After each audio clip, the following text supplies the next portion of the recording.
Good morning. I'm Sister Marilyn Reyes. As I consider my life as a CHM during our Jubilee year, I want to celebrate all the times I've listened to God's voice and been transformed by it. I remember vividly when I was 11 years old, and it was my first day of the second semester in Centerville.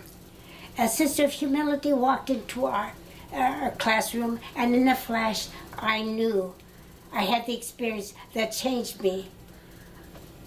I sat and listened to the voice of God, and the sound was most awesome, and I knew that I would become a sister. After that, I made certain that I would go to school at Atomo Heights, where I watched every move the Pashas made, because I knew what to do when I entered.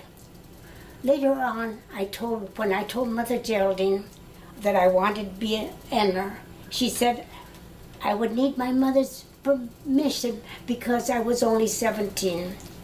Once again, as I saw my mother and Mother Geraldine embrace, I knew the love of God.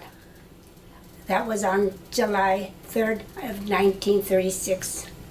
My goal to share God's word led me as a teacher and as an inner city evangelizer until again in Silvas I heard God's voice, go to Mexico.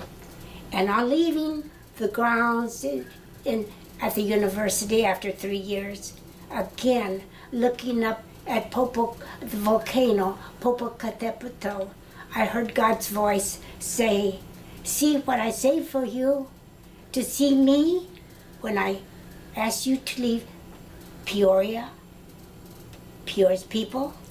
Now the phone is God's voice. Voices calling for help.